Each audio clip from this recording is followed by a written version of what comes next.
So hello, and today on inside the Actors Studio.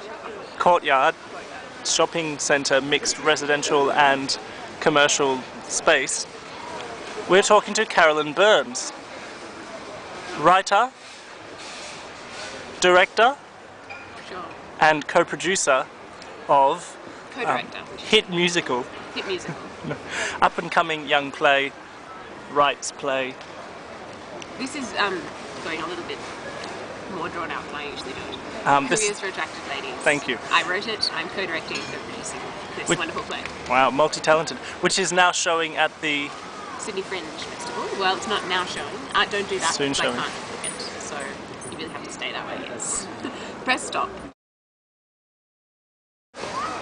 Hello, and today on Sunday Morning Breakfast, we chat to writer, director and producer Carolyn Burns. Hello. Carolyn, tell us about your new show, Careers for... Attractive Ladies. My play is called Careers for Attractive Ladies, and it will be showing during the Fringe Festival at Petersham Town Hall Space 1. Tell us about the name. Where did the name come from? Because there seems to be some confusion that it is perhaps a stage adaptation of Number One Ladies Detective Agency. It does sound a little bit like an Alexander McCall Smith novel title. I've had this pointed out. The title itself is a sort of it's an adaptation. No, I don't know. It was Based on- inspired by Gloria Steinem's book Everyday Rebellion and something else, where she talks about applying for a job at the Playboy Club in New York, and I sort of incorporated it into the play for a different job, but you'll have to see the play to find out what job that is. When did you begin writing this play? I began writing this play in November last year. It was sort of based on two things. One was the experience of living overseas during the election of Obama, when everyone seemed very invested in the outcome of the election, even though very few of the people I was really talking to or living with were American citizens. And partly from a joke about creating a sitcom based on the lives of Australian celebrities living in London in the 70s. I can't actually remember which part of the play I wrote first. I know the parts I wrote last because I didn't introduce one particular character into the play until I'd come back to Australia at the beginning of the year, which is the ghost of Mary Wollstonecraft, one of perhaps more colourful characters in the play. I think probably I started with the main character, and so I probably started at the beginning. I can't actually remember. How much of your original play would you say survives in I'd say current probably text? 2 pages of its sort of 63, whatever it is now. I was lucky enough to work with a very talented script editor who is also one of the people that came up with the idea of making the sitcom about Australian celebrities, so he is very much at the core of the play and behind the camera today. And it took probably 6 months to revise the play into a vaguely performable version. I used doubling in a play mainly because, well, for two reasons. Partly because You can't afford actors? Yeah, can't afford actors, and in a fringe production it's a lot easier to have a lot of characters if you have doubling. And partly it was inspired by Carol Churchill, an English playwright who used it to dramatic effect in the 80s, and she was a feminist playwright who I quite admire.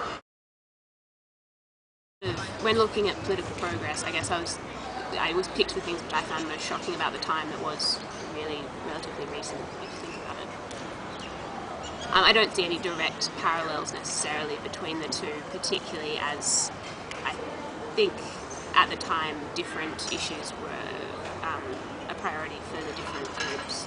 I mean, obviously for women, things like education and employment are very public rights, whereas I mean, aside from, you know, hopefully not being prosecuted, there weren't anything with a similar sort of visible importance at the time.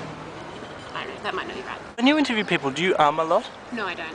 Oh. I generally think of my new question while they're talking, so I don't really listen to what they're saying. Oh, that's a bit rude. It's a bit rude. Well, Cut it. let's go back to that idea of political progress, and particularly to one of the most well-known characters in the play, Gough Whitlam. or at least his voice, his His disembodied voice. When you first had the idea for the play, and the idea of the election song, was the voice of Gough Whitlam in that right from the beginning? It was. Embarrassingly enough, I had not heard of nor read Don's Party, and I was about halfway through the play and telling people excitedly about my fantastic idea when someone, I think it was my father, but it might have also, I think it was more than one person, said, "Oh, have you read Don's Party?" And I eventually looked into it and saw that this was not a new idea to base a play around an election kick off with them. But I think it really working on it before I figured that out was a good thing, because if I'd known about Don's Party when I started, I probably wouldn't have gone as far as I did. And I found that I was able to address some of the issues I had about the way that David Williamson presents some of the issues while looking at, I mean, it is a dramatically interesting time, and I think dramatically different times when he was not elected as to when he was. And tell us a little about the transition from writing to directing and producing your play. What's it like? Has it been a nervous process? Hasn't been a nervous process. I think that the most frightening steps are always, I found in this process, the most frightening steps have been showing people what I wrote for the first time. And after people are positive about it, then it makes it easier to make all of the other steps along the way. But I must say I prefer writing to producing in particular, but also probably to directing, although I've found directing more enjoyable as it's gone along. I think as soon as you're in a room with people, it becomes more difficult because it's about negotiating as well as sort of expressing your vision. So writing's a lot easier because all you have to do is talk to yourself. This is perhaps germane to some of the themes of your play, this idea of talking to yourself as opposed to having to negotiate ideas with other people. I think this isn't it terrible? Very autobiographical play, clearly. Well, not really. Well, since you do say that, tell us something about the character of Anne. To what extent do you see yourself in Anne, or... I don't really see myself particularly in Anne. Anne is Anne a caricature of how you fear other people may see you? Ooh, insightful. Perhaps. I think that all of the characters are, to an extent, parts of my personality. I think the fun thing about writing particular plays is you can just let the horrible parts of yourself fight with each other, which sounds slightly disordered, but is actually, I'm sure, very healthy. I don't see that much of myself in Anne, but I suppose it is, to an extent, how I fear other people see me. But I've taken it to extremes that probably, I think very few people would see me in that light.